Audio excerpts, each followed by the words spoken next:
Hello everyone, welcome to my channel. আজকে আপনাদের সাথে শেয়ার করব আলুর দুর্দান্ত একটি রেসিপি। একে আলুর দম বলা যাবে না, আলুর তরকারি আমি একটি নতুনত্ব নিয়ে এসেছি। এই আলুর কারি রুটি, পরোটা, লুচির সাথে যেমন ভালো লাগে তেমনও ভালো লাগে গরম ভাত ও পোলাওর সাথে। চলুন রান্নাটি শুরু করা যাক। আর হ্যাঁ, আমার ভিডিওটি ভালো লাগলে অবশ্যই আমার চ্যানেলটি সাবস্ক্রাইব করবেন এবং পাশে থাকা বেল আইকনটি ক্লিক করবেন, তাহলে সাথে সাথে আমার ভিডিওর নোটিফিকেশন আপনাদের কাছে পৌঁছে যাবে। রান্না করার আগে আমি রান্নার জন্য একটি মশলা তৈরি করে নিব। এর জন্য নিয়েছি একটি বাটি, দিয়ে দিচ্ছি হাফ টেবিল চামচ আদা বাটা, হাফ টেবিল চামচ রসুন বাটা, 1 চা চামচ জিরা বাটা, দিয়ে দিচ্ছি 1 চা চামচ গরম মশলা, 1 চা চামচ লাল মরিচের গুঁড়া, 1 টেবিল চামচ পেঁয়াজ বাটা, 1 চা চামচ ধনিয়ার গুঁড়া, হাফ চা চামচ চিনি দেওয়ার ফলে তরকারির টেস্ট অনেক ভালো আসবে, হাফ চা চামচ হলুদ গুঁড়া।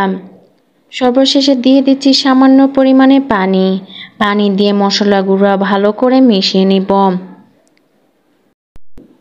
এখন একটি কড়াইয়ে আলু ভাজার জন্য পর্যাপ্ত পরিমাণে তেল দিয়ে দিচ্ছি সামান্য পরিমাণে হলুদ আর লবণ।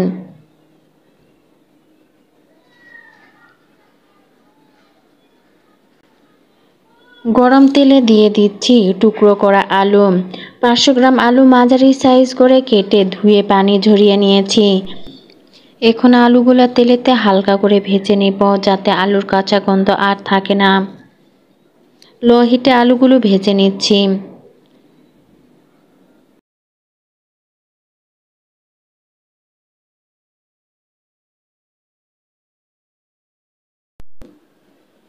আলু ভাজা হয়ে গিয়েছে, এখন আলুগুলো উঠিয়ে নিচ্ছি। তেলে ভাজা কড়াইয়ে দিয়ে দিচ্ছি গোটা মশলা, দিয়ে দিচ্ছি 2টি লবঙ্গ, 2টি সাদা এলাচ, 1টি দারুচিনির টুকরো, 1টি তেজপাতা। মশলাগুলো তেলেতে ভেজে নিব। এক সময় মশলা আরোমা গন্ধ বের হবে, সেই সময় দিয়ে দিচ্ছি আগে থেকে তৈরি করে রাখা মশলা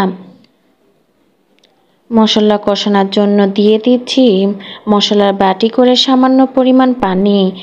এ পর্যায়ে দিয়ে দিচ্ছি মিডিয়াম সাইজের একটি টমেটো কুচি।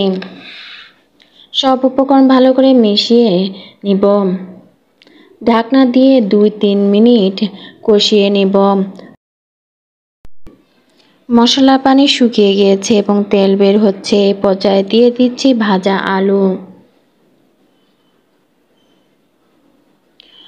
আর মশলা 1-2 মিনিট ভেজে নিব।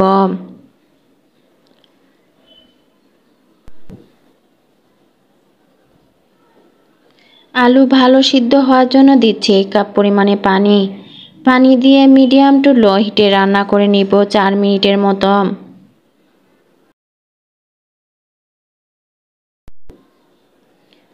পানি শুকিয়ে ঝোল অনেক গাঢ় হয়ে এসেছে। এখন কিছু আলু ভেঙে দিচ্ছি, এতে খেতে ভালো লাগবে এবং ঝোল অনেক ঘন হবে। শেষ পর্যায়ে দিয়ে দিচ্ছি একটি বড় সাইজের পেঁয়াজ কিউব।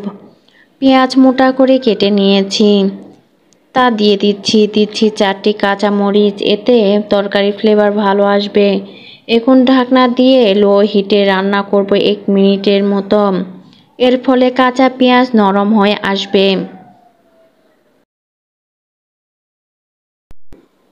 দেখুন আলুর তরকারি রেডি। এখন পরিবেশনের পালা। এভাবে আলুর তরকারি রান্না করে দেখবেন, অনেক ভালো লাগবে। সকালের রুটি বা পরোটার সঙ্গে এই আলুর তরকারি অনেক বেশি মজা। আজকে এই পর্যন্ত। আপনারা ভালো থাকবেন। আগামীকাল অন্য কোনো রেসিপি নিয়ে হাজির হব। প্লিজ আমার চ্যানেলটি সাবস্ক্রাইব করতে ভুলবেন না।